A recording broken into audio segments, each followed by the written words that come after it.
Bien, Dios les bendiga, hermanos. En esta hora vamos a continuar la clase de misión mundial. Para eso vamos a pedir la dirección al Señor en esta hora para que nos dirija, para que tome el control de todo lo que vamos a decir.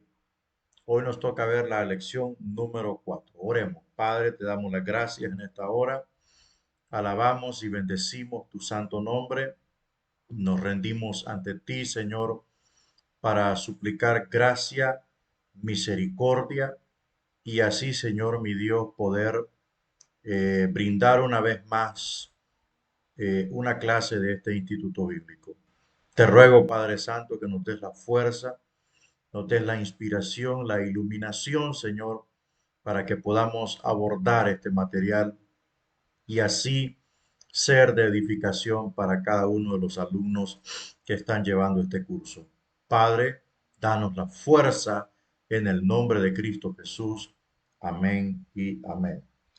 Bueno, recuerde que siempre tiene que marcar en su prontuario, siempre tiene que llevar eh, la marca en su prontuario, porque su prontuario es la guía de la clase, ¿verdad? Es la guía de la clase. Bien, a lección 4. Hoy nos toca ver qué quiere Dios en base a lo que es misiones. Vamos a ir entrando entonces rápidamente. Ah, surge la pregunta, ¿verdad? ¿Cómo se entiende la soberanía de Dios en el contexto de la caída de Satanás y el establecimiento de su reino, con todo el mal y el sufrimiento que esto ha producido?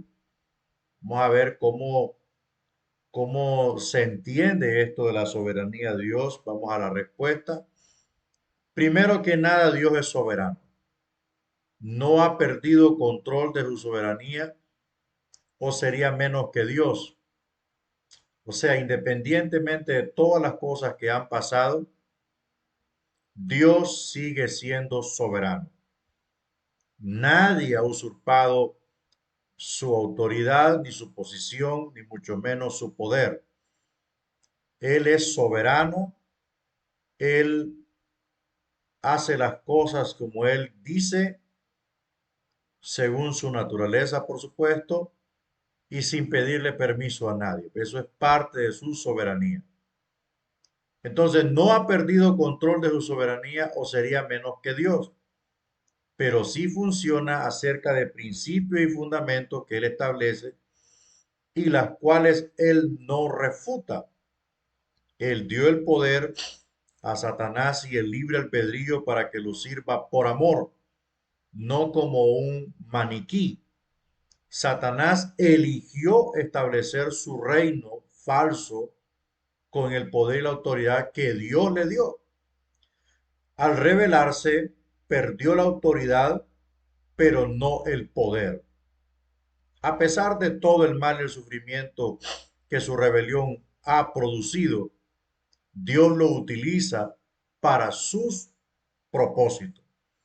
Pareciese un poco contradictorio que Dios utilizara a, a Satanás para sus propósitos, pero es que realmente que si no existiese este personaje, el creyente en sí fuese más cómodo que nunca. ¿Por qué razón?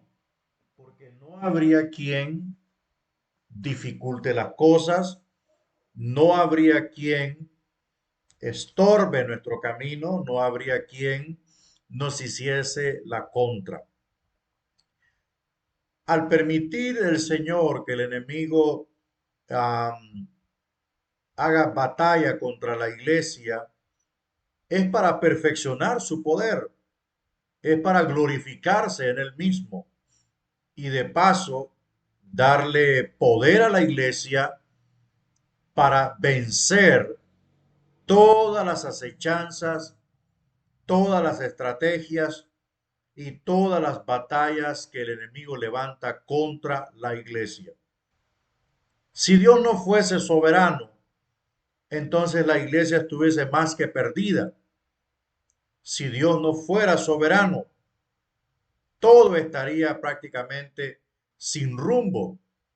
Pero porque Dios es un Dios soberano, se manifiesta en la iglesia, controla la iglesia, dirige la iglesia. Y no solo eso, sino que todas aquellas cosas que son parte del entorno de la iglesia, Dios manifiesta su soberanía en la dirección del hombre, en las decisiones del hombre. Tiene mucho que ver la soberanía de Dios. Porque si el hombre va a hacer algo que a Dios no le agrada, Dios no se lo va a permitir. Y le puedo decir algo, yo pude experimentar la soberanía de Dios. Yo recuerdo que nosotros estábamos planeando irnos a Colombia a pastorear. Esa era la estrategia, esa era nuestra mirada. Estábamos decididos, pero cuando Dios está en control de nuestra vida, de acuerdo a su soberanía, cambió la dirección y nos trajo a Olancho. Entonces, Dios es soberano. Y usted no se preocupe por lo que el enemigo esté pretendiendo hacer. Humíllese a los pies del Señor porque Él tiene el control de nuestras vidas. Él tiene el control de todas las cosas que pasan a nuestro alrededor. La Biblia dice que una hoja de un árbol no cae a tierra sin su voluntad. Entonces, si las hojas de los árboles están bajo el control del poder y la soberanía de Dios, cuanto más sus siervos y sus seguidores. Vamos a la segunda. ¿Qué paralelos hay entre la caída de Satanás y la caída del hombre? ¿Qué es aquello que está entre esos dos sucesos? Como Satanás, el hombre también tenía libre albedrío, o sea, una voluntad, una libertad para elegir. Eso se llama libre albedrío, voluntad para elegir. Entre paréntesis, es la única forma que Dios podría realizar su meta de reproducir su carácter en el hombre, o sea, a través del libre albedrío. ¿Qué hubiese sido si el hombre hubiese sido un maniquí o un robot o una máquina en las manos de Dios? No hubiese tenido sentido la creación del hombre. Pero al darle libre albedrío, al darle libertad para decidir, para elegir, esa era la única forma de desarrollar un carácter como persona, una personalidad, una personalidad con autonomía, una personalidad con conciencia, con raciocinio, con voluntad, con iniciativa para tomar decisiones, sea negativas o positivas. Como Satanás, Adán y Eva eligieron ir contra la voluntad de Dios, desastrosamente, y comieron del árbol del conocimiento del bien y del mal, se les abrieron los ojos. Los ojos se les abrieron porque su vista, ellos se veían con inocencia. Ellos se veían con inocencia. Para ellos estar desnudos no representaba ningún acto de vergüenza. Es como cuando un niño, un bebé, está en su estado de inocencia, no tiene su vista, su capacidad de contemplar el mundo, no lo ve con los ojos de la morbosidad o por decirlo así, no sabe discernir qué es aquello indecoroso y qué es aquello decoroso. El niño ve las cosas en su estado de inocencia. Todo es inocente para él, aún lo más peligroso. Entonces Adán y Eva estaban en el estado de inocencia porque todavía no tenían la experiencia del bien y el mal. Ellos adquirirían esa experiencia en base a caminar con Dios, no en base a pecar. Entonces, desastrosamente, ellos adquirieron este conocimiento y sus ojos fueron abiertos. Ya no estaban en el estado de inocencia, sino que estaban en el estado de conciencia. ya eran conscientes. Entonces, tras que ellos comen de esto, de ese árbol, le fallan a Dios, desobedecen a Dios. ¿Y qué sucede? Sus ojos, o sea, su forma de ver el mundo es diferente. Ya no como niños, sino como personas conscientes de lo que está a su alrededor y, por supuesto, en pecado.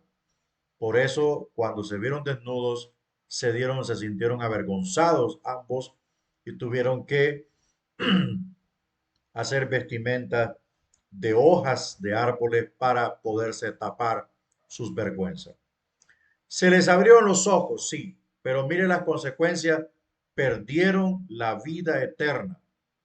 Porque Dios le había dicho, el día que tú comieres de ese árbol, de cierto morirás. O sea, estaba hablando Dios en términos profundos.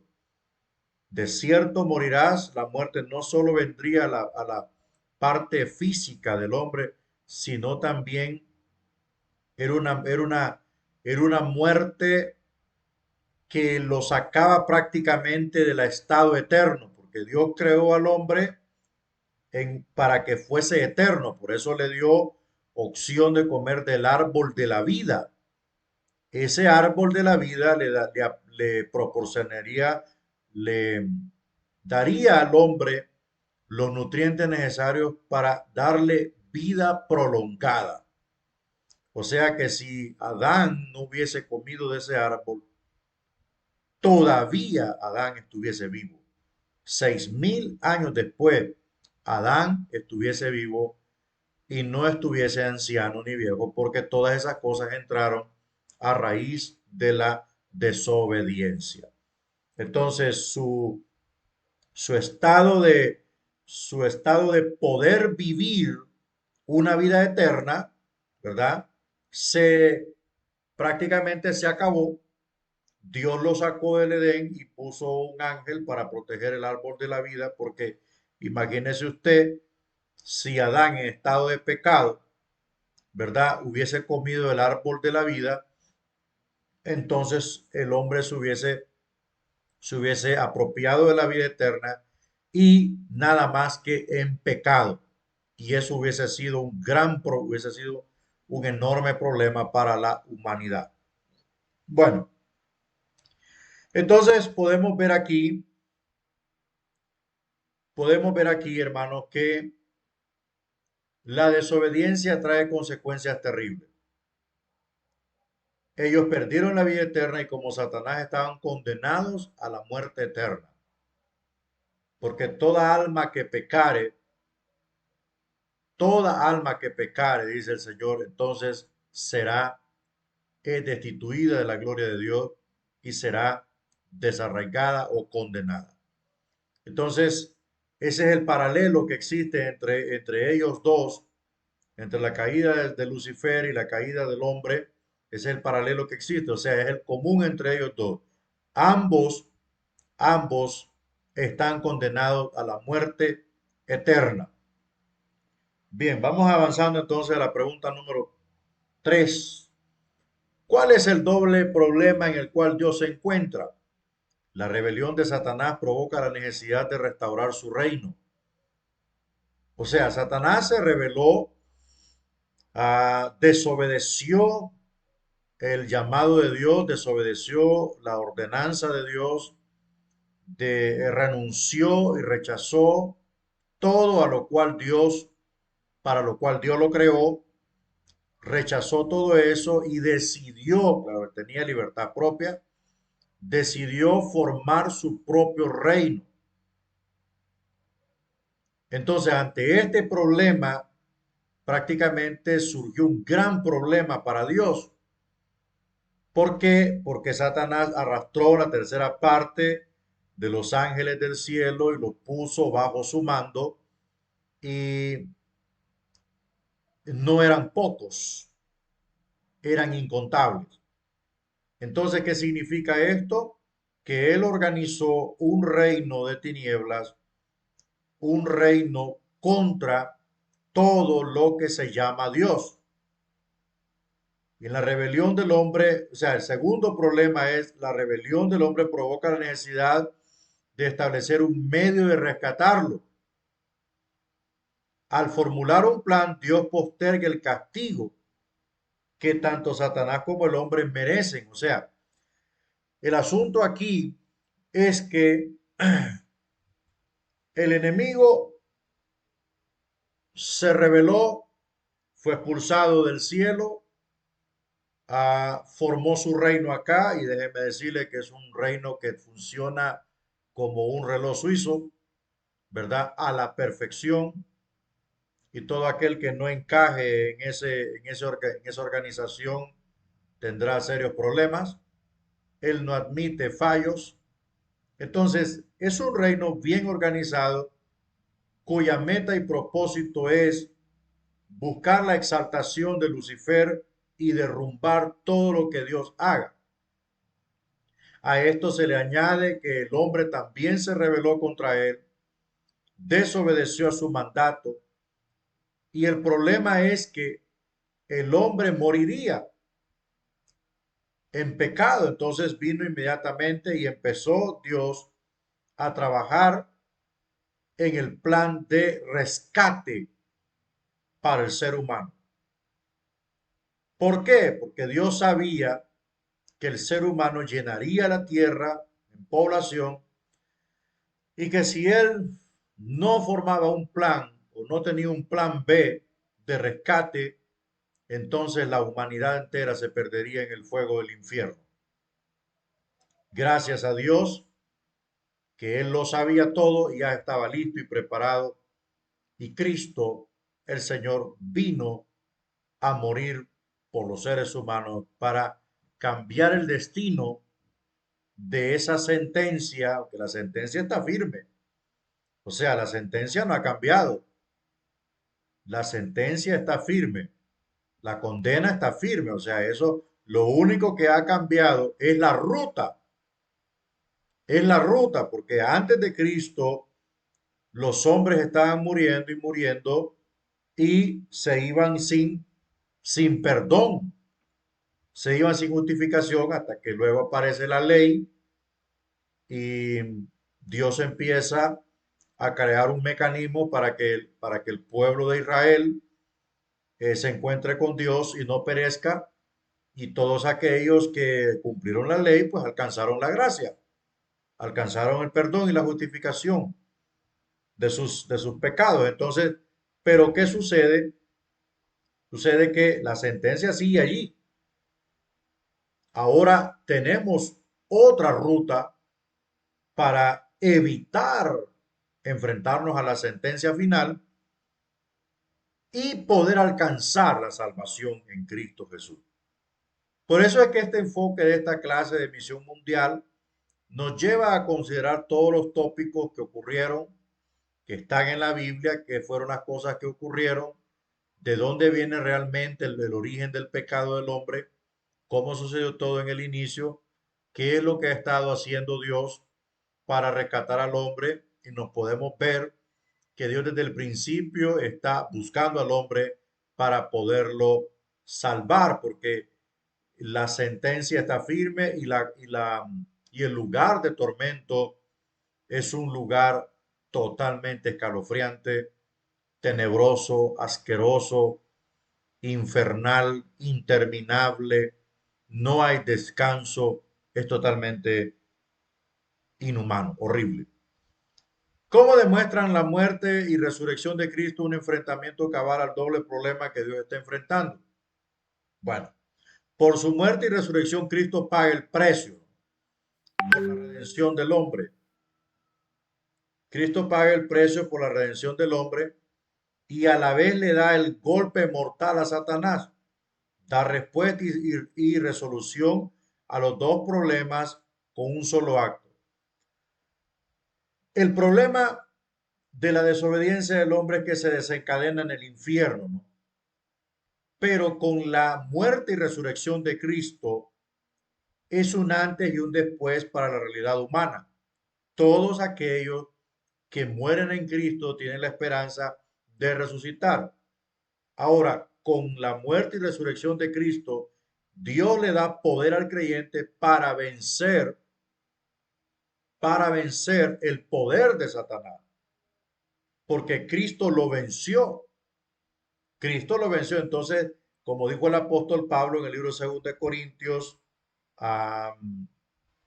creo que es 6:10, dijo, porque las armas de nuestra milicia no son carnales, sino poderosas en Dios para la destrucción de fortalezas, y empieza a decir ahí el apóstol Pablo. Entonces, Cristo da una esperanza a los seres humanos que en su muerte y resurrección consolida la salvación, paga el precio,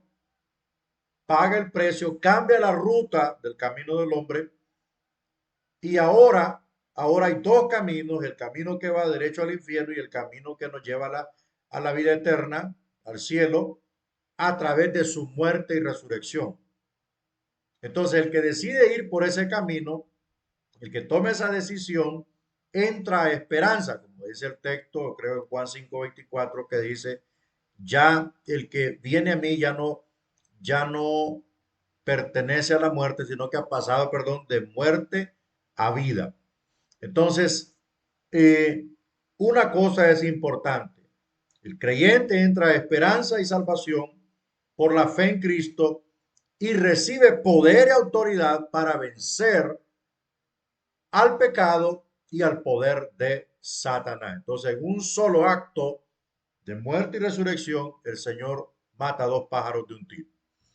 ¿Qué evidencia presenta el autor de que hay dos programas simultáneos que Dios esté implementando para enfrentar el problema de la doble rebelión? Bueno, Dios realiza pactos con dos hombres, dos íconos de la historia judía.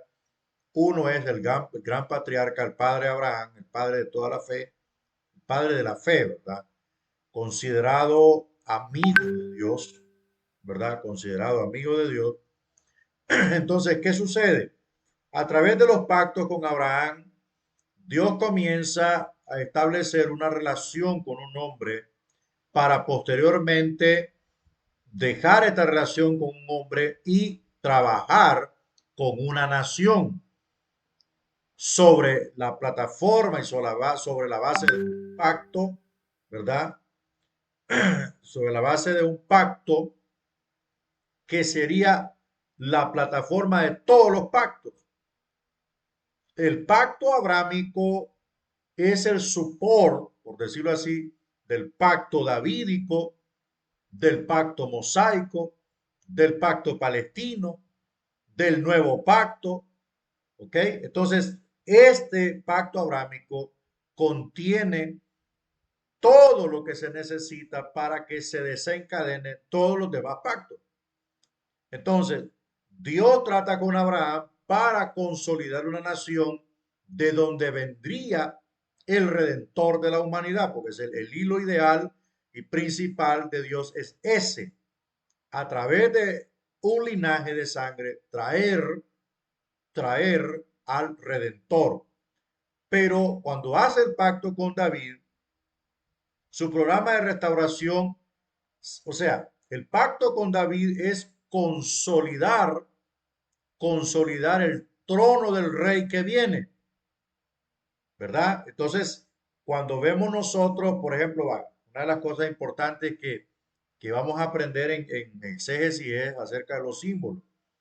Cuando vemos en el libro de Apocalipsis, en medio de los candeleros aparece un cordero con muchos ojos, ¿verdad? Y luego el símbolo de la tribu de Judá es el león, y vemos nosotros el cordero y el león. Entonces esto significa que son dos símbolos que significan realeza, y el otro significa el cordero vicario que muere en lugar de los seres humanos.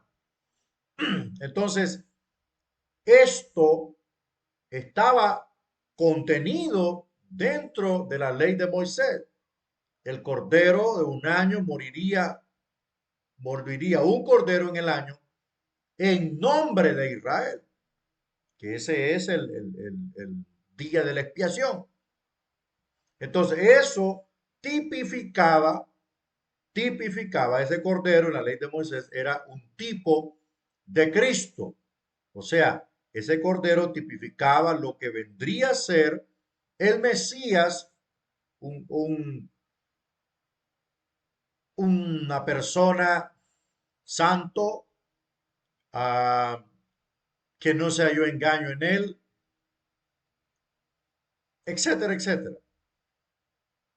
Entonces, ese corderito tipificaba la muerte expiatoria del Cordero de Dios, como dijo Juan Bautista, he ahí el Cordero de Dios que quita el pecado del mundo.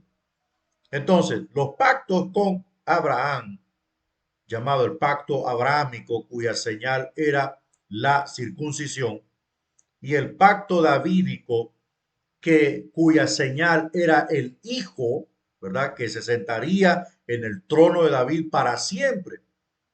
Entonces, cuando existen estos pactos es porque hay una lucha. ¿Vale? Por ejemplo, el establecimiento del reino de Satanás en este mundo supone una batalla entre el bien y el mal. Pero quien tiene que gobernar el mundo es Dios. Entonces, ¿qué va a suceder? Bueno, al final de la historia, después de la tribulación de 7 años, el Mesías volverá, pero ya no viene como Mesías, ya no viene como Mesías, ya no viene como el Redentor, ya no viene como el carpintero, viene como el Rey de Reyes y Señor de los Señores.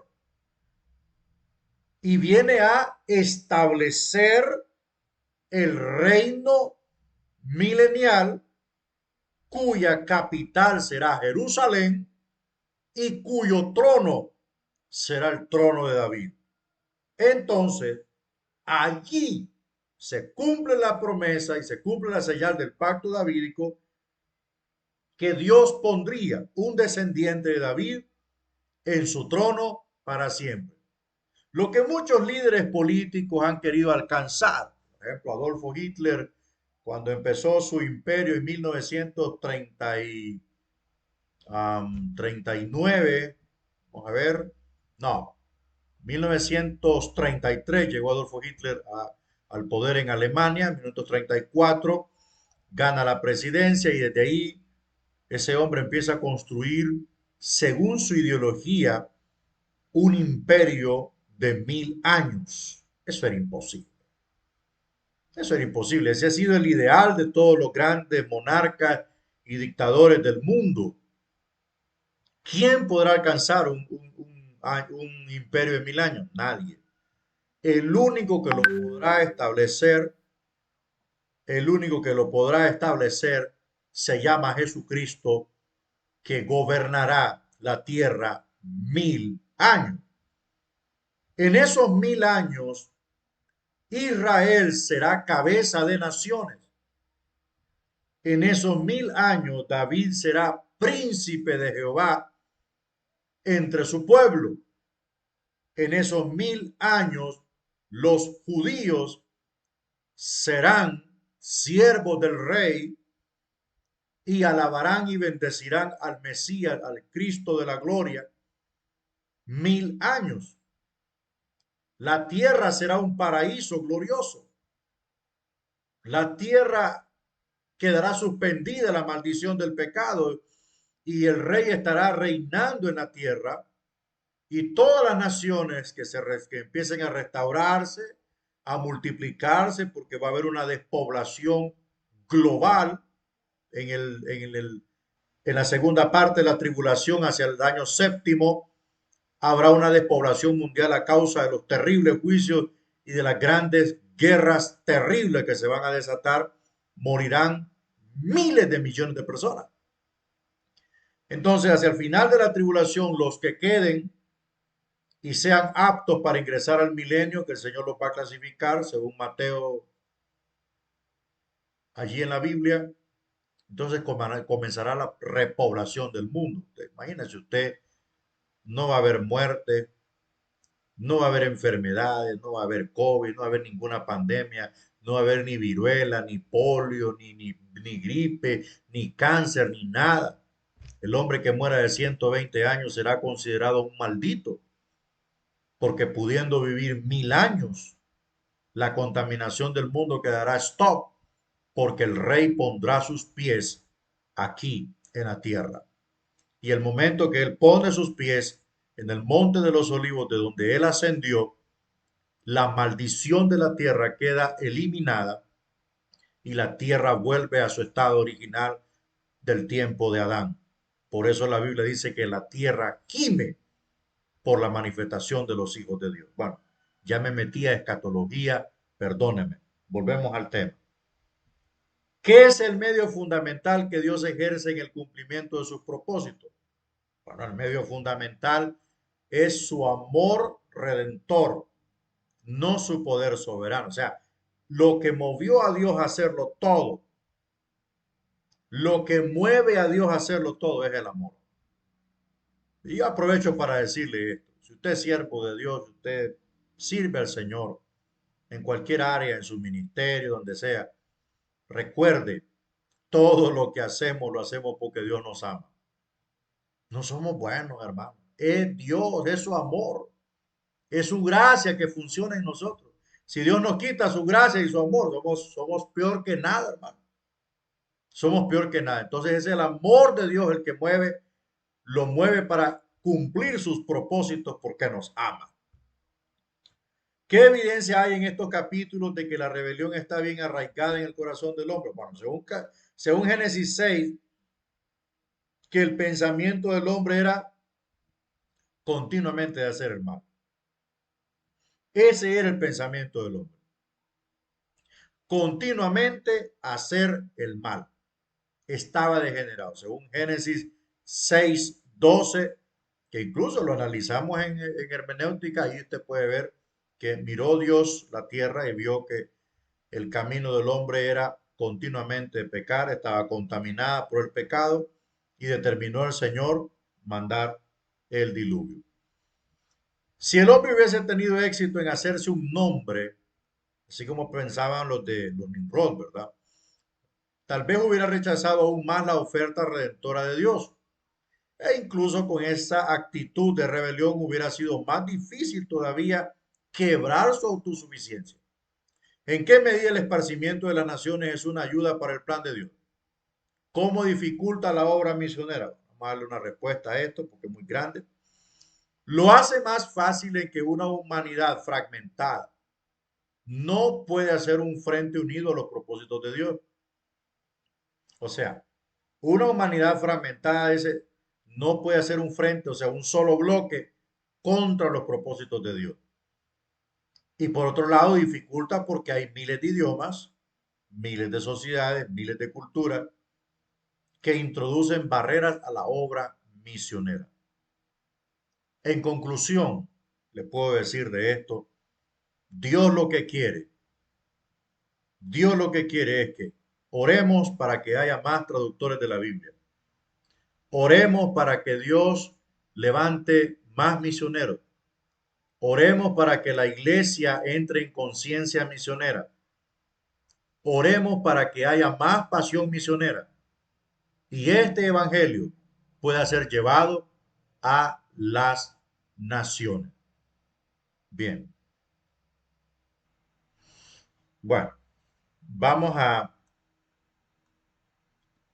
vamos a salir un poco de aquí y vamos a pasar a la otra lección. Ay, ¿qué aquí?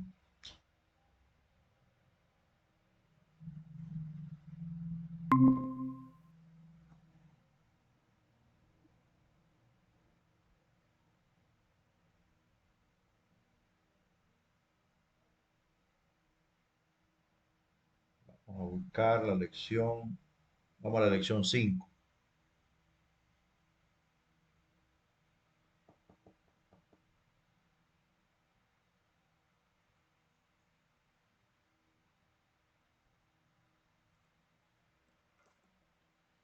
Listo.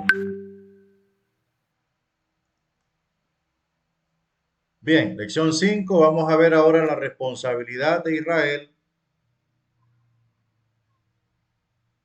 Según Génesis 12, 1 al 3, observando los términos del pacto abrámico, ¿cuáles son los beneficios que Dios promete a Abraham en el pacto propuesto? ¿Y qué tiene que hacer para Abraham para recibirlo? Entonces vamos a ver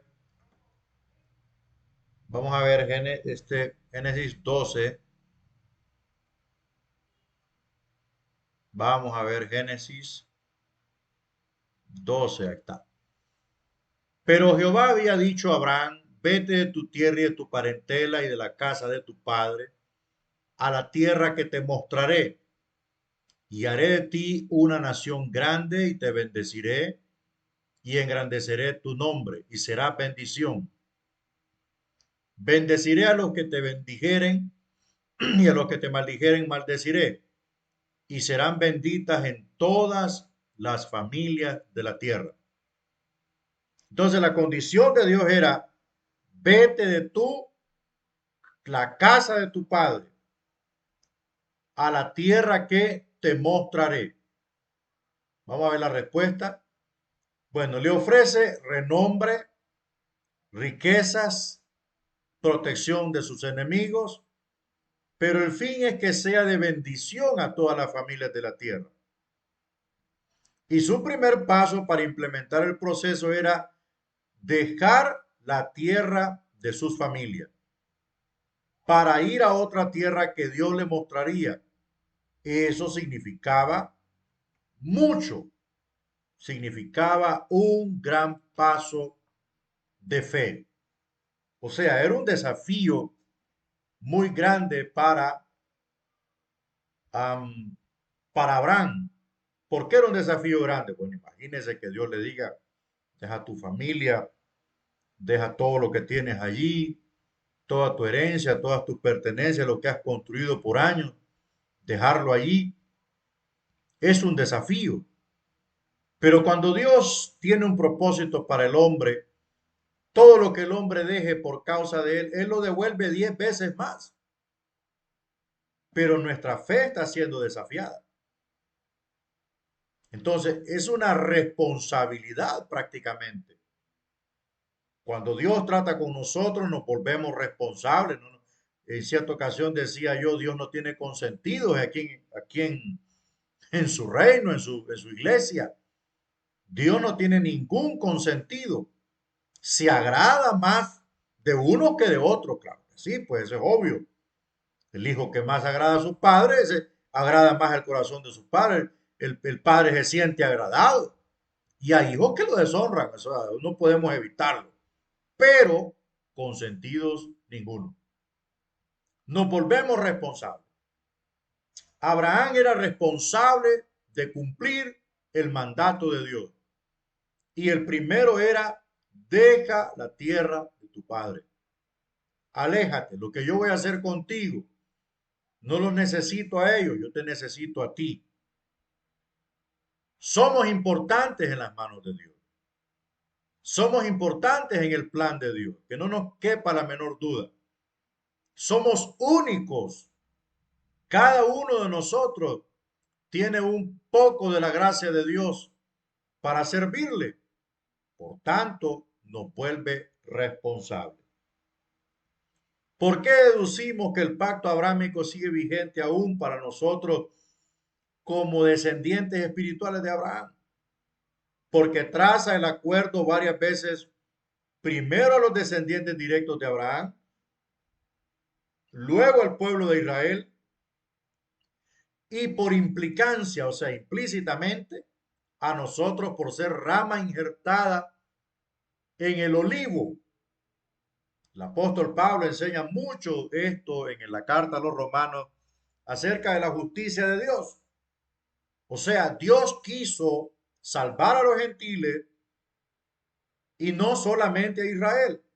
Entonces, por tanto, para salvar a los gentiles, aunque nosotros estábamos fuera de las promesas de Dios y del pacto de Dios con Abraham, por Cristo y su evangelio fuimos injertados en el olivo silvestre, somos la rama injertada, ¿verdad? Somos la rama injertada donde entramos dentro no del pacto con Israel, no del pacto con Israel. Yo no quiero que usted se confunda. Nosotros no tenemos nada que ver con el pacto con Israel. No tenemos nada que ver con las promesas políticas a Israel. El pacto de Dios con Israel es uno y el trato de Dios con la iglesia es otro. El programa de Dios con la iglesia es otro. Nosotros podemos eh, ver cuántas promesas hay para la iglesia. Hay miles de promesas para la iglesia, o cientos, por decirlo así. ¿Vale? Una de las promesas para la iglesia es, donde yo esté, vosotros también estéis. Y aquí yo vengo pronto y mi galardón conmigo para recompensar a cada uno según sea su obra. Y aquí yo estaré con vosotros todos los días hasta el fin. Bueno, y hay un montón. Hay un montón de promesas celestiales para la iglesia. Como también hay grandes promesas políticas eternas para Israel. Entonces, ¿qué sucede con esto? Los colaterales del pacto abrámico nos alcanzan. ¿Por qué? Porque somos creyentes, no porque somos judíos, ni aunque tenga usted una pintita de judío. Mejor consolídese en ser cristiano y no judío, porque es más grande ser cristiano. El rey, el esposo, viene pronto a llevarse la esposa. Israel va a quedar aquí a prueba. Entonces mejor consolídese en ser cristiano. Porque hay un montón ahí que andan diciendo que son judíos y se dejan crecer la barba y todo, y ahí andan hablando en hebreo. No, hermano. A mí me interesa ser más discípulo de Cristo, siervo de Cristo, porque Él ya viene por mí y viene por usted. Y cuando se lleve a la iglesia, Israel quedará aquí a merced del anticristo y será probado, perseguido, asesinado de una manera descomunal. Entonces, mejor preocupémonos en ser cristianos. Nos alcanza un poquito del pacto abrámico, sí, pero en la fe, por la fe, no se lo olvide. Somos hijos espirituales de Abraham por la fe, pero realmente me interesa ser más hijo de Dios y no de Abraham. Lea el mensaje alas de águila de parte de Dios para ellos en Éxodo 19, 3 al 6. Busque su Biblia ahí, no se le olvide, hermano. Éxodo, vamos a ver Éxodo 19, versículo 3 al 6.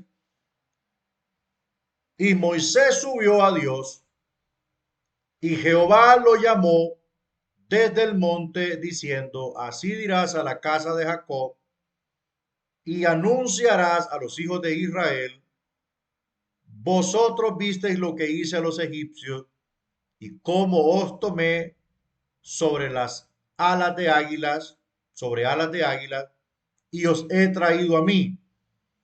Ahora pues, si diereis oído a mi voz y guardareis mi pacto, vosotros seréis mi especial tesoro sobre todos los pueblos, porque mí es toda la tierra. Mira, aquí es donde mucha gente se confunde.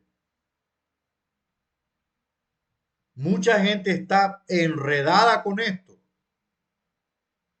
Aquel texto que dice el apóstol Pedro que somos reyes, somos sacerdotes, somos nación santa, somos pueblo adquirido por Dios y empiezan ahí con un montón de cosas. El problema es que mientras estemos aquí, no tenemos la capacidad de ser ni reyes ni sacerdotes. Ahorita lo que tenemos que hacer es guardar la palabra y ponerla por obra. Cuando intercedemos por alguien hacemos la función de sacerdote. Pero la verdad es que Cristo dijo, orad los unos por los otros. Y el apóstol Pablo lo menciona en muchas ocasiones, el apóstol Pedro lo menciona en muchas ocasiones.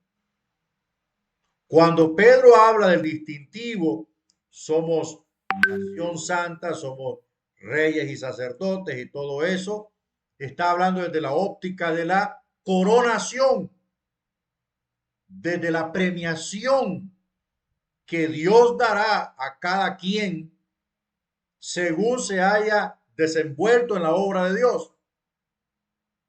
Eso es un distintivo, eso es un galardón que ahorita no podemos nosotros, hermanos. Ya duras penas se sana un dolor de cabeza cuando usted ora por alguien, ya se cree la última Coca-Cola. No, hermano. Lo que está hablando la Biblia acá es que Dios sostuvo, Dios sostendrá la parte que le corresponde siempre y cuando usted y yo guardemos su palabra. Eso es eso es lo que agrada a Dios. Eso es lo que hace orgulloso a Dios, que su pueblo atesore su palabra y la ponga por obra. Y seréis mi especial tesoro sobre todos los pueblos de la tierra. Y vosotros me seréis un reino de sacerdotes y gente santa. Estas son las palabras que dirás a los hijos de Israel. No nos, no nos perdamos en el mapa. Dios tenía razón al decirle a Israel, me seréis un reino de sacerdotes, porque Leví sería la casa sacerdotal de Israel en el establecimiento del culto israelita. O sea, y no tenemos nada que ver nosotros. Eso es con Israel. Pero no se le olvide que la parte de gente santa es tanto judío como a gentiles. Y mucha gente quiere que Dios los tenga en memoria, quiere que Dios le responda todo lo que pide, quiere que Dios le dé todo lo que pide y viven en pecado. O sea, Dios va a cumplir su parte siempre y cuando nosotros le cumplamos a Él. No nos olvidemos de eso. Protegiéndolo como nación en la respuesta, aumentando su población y bendiciéndolos en todo sentido. Dios esperaba obediencia. Esa era la responsabilidad de Israel, obedecer. Por eso le dije al principio, cuando Dios se revela a uno, usted se vuelve responsable de obedecer las condiciones de Dios. No nos equivocamos. Según el Salmo 67, los versículos 1 y 2 demuestran que el salmista tenía un claro entendimiento de la razón por la cual Dios había bendecido a Israel.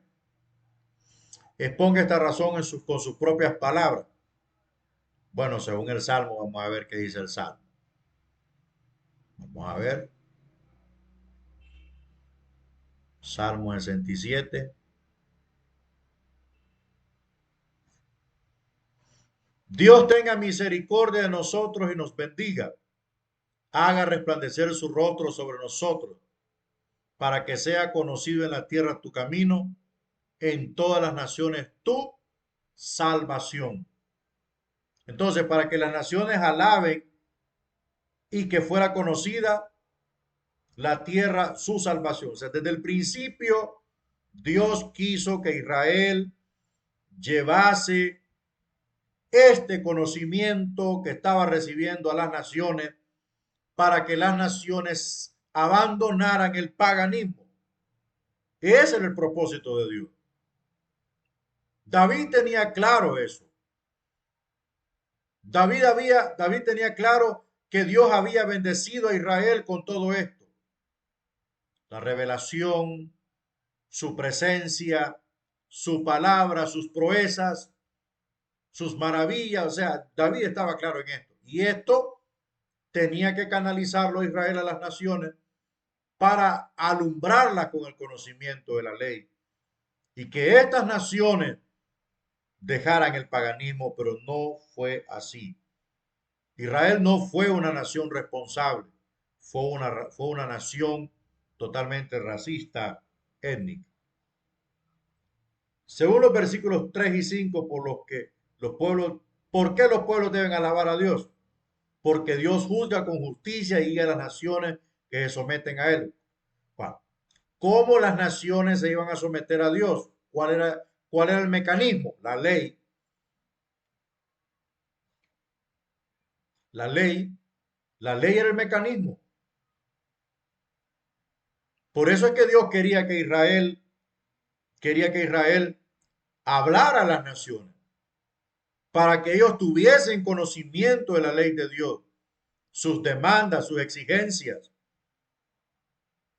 en qué tipo de vida quería Dios para las naciones, para todo aquel que se volviese pueblo, porque habían especificaciones en la ley de aquellos que se convertirían al judaísmo, o sea, judíos prosélitos, ¿vale?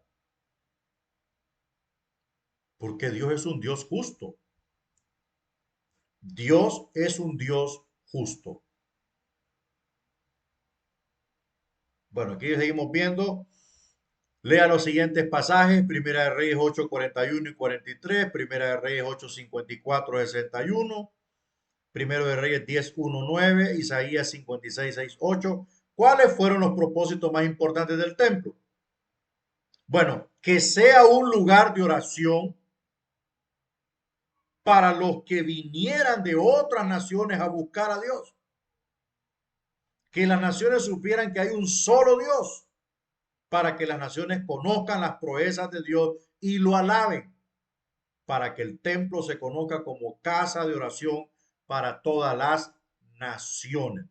Bueno, vamos a ver Isaías 56. Vamos a leer a Isaías. Aquí está Isaías 56, versículos 6, 8. Y a los hijos de los extranjeros que sigan a Jehová para servirle y que amen el nombre de Jehová para ser sus siervos, a todos los que guarden el día de reposo para no profanarlo y abracen mi pacto. Yo los llevaré a mi santo monte y los recrearé en mi casa de oración. Sus holocaustos y sus sacrificios serán aceptos sobre mi altar, porque mi casa será llamada casa de oración para todos los pueblos. Dice Jehová el Señor, el que reúne a los dispersos de Israel, aún juntaré sobre él a sus congregados. Pero ¿cómo iban las naciones a tener conciencia de que hay un solo Dios y Israel encerró el conocimiento? Esto que está recibiendo en este instituto, no se lo quede. Entréguelo. Entréguelo. Entréguelo, hermano. Para que otros conozcan también que los paradigmas se están rompiendo. Mucha gente que está acostumbrada a solo leer la Biblia donde ponga el dedo, pero cuando está siendo enseñado a cómo estudiar la Biblia, a cómo interpretarla, a cómo canalizar su conocimiento, su enseñanza, su riqueza, es tiempo de entregarlo, porque Dios se lo da a usted para que usted se lo entregue a otros. ¿Cómo iban a conocer las naciones que el templo de Israel, del Señor, el templo de Salomón, sería casa de oración para todos los pueblos si previamente no había una eh, emisión del conocimiento de Dios? Como dijo el apóstol, ¿cómo creerán sin nadie que les predique? ¿Por qué son necesarias ambas fuerzas en el cumplimiento de la misión de Dios? Porque crean una tensión dinámica que hace el avance del reino de Dios. No todos van a poder venir, hay que también enviar. Dios comisiona, Dios envía. La comisión de Dios, la comisión de Dios y que el misionero acepte el reto, eso es una fuerza dinámica que impulsa a ir. Eso es algo que solo Dios lo puede poner en el corazón. El deseo de ir al campo y hablar de Dios, porque millones de almas se están perdiendo. Y así como avanza el mundo, amados hermanos, Cristo Jesús está pronto a venir. ¿Cómo se entrelazan el mensaje, la identidad de Dios y el mensajero? Dios es todopoderoso. Al que le representa con fidelidad, lo va a avalar con la demostración de su poder. Si usted honra a Dios, Dios lo va a respaldar con poder. Ese es el vínculo que debemos nosotros mantener. Dios me ha enviado, Dios me ha levantado, Dios me ha dado dones. Mi deber es ser fiel. Mi deber es consagrarme, vivir bajo el temor de Dios, vivir humillado a los pies de Cristo, no creerme más grande que Él ni robarme su gloria. Y su poder demostrativo estará a mi favor y a su favor. No se le olvide. El ser responsable de la comisión de Dios, el ser responsable del llamado de Dios, es una gran demanda, pero también conlleva una gran recompensa. Lea la siguiente referencia: Génesis 4:26, Génesis 12:8, Salmo 50:15, Salmo 55:16, Isaías 55:6-7, Romanos 10:12-13. ¿Qué conceptos claves se desenvuelven en la expresión invocar el nombre del Señor? ¿Que son aplicables por todos los siglos? La idea central es el enfoque en el ser humano como dependiente de Dios en relación a todo lo que es y hace. Es reconocerle, aclamarle y depender de su misericordia, bondad y su salvación. En conclusión a este tema, y terminamos. Haga lo que haga, sea lo que sea, usted es responsable. Yo soy responsable de todo lo que Dios nos ha dado para ejecutar su obra. No somos consentidos. Dios no tiene ni primos, ni tíos, ni paisanos. Dios tiene obreros, siervos. El siervo no discute las órdenes de su amo. Simplemente dice, heme aquí. Bien, ahí terminamos nuestros 2 capítulos por hoy. Recuerde hacer sus resúmenes. La semana pasada vimos 3 lecciones, por tanto son 3 resúmenes. No es resumen por visita, sino resumen por lección. Hoy vimos 2, que es la lección 4 y la lección 5. Hemos llegado prácticamente a la mitad de nuestro programa de estudio para esta clase. Luego nos falta ver la respuesta de Israel. Venga tu reino, Cristo y el reino, los discípulos y el reino y el mandato supremo. Entonces, el próximo jueves veremos las siguientes visitas y usted tiene que mandar sus resúmenes. Gloria a Dios. Bueno, mañana estaremos en la clase de exégesis. Vamos a orar. Padre, te damos las gracias por tu amor y tu misericordia. Gracias porque nos has ayudado, nos has dado la fuerza. En el nombre de Jesús te pido, Padre, que nos ayudes, Señor, a que cada paso que demos en este instituto, en este curso, podamos ser iluminados y podamos, Señor, mi Dios, entender tu voluntad. Bendigo la vida de los alumnos, aquellos que se esfuerzan en ver esta clase en tiempo extra. Te ruego, Señor, en el nombre de Jesús por ellos. Amén y amén. Que Dios lo bendiga. Estaremos en contacto.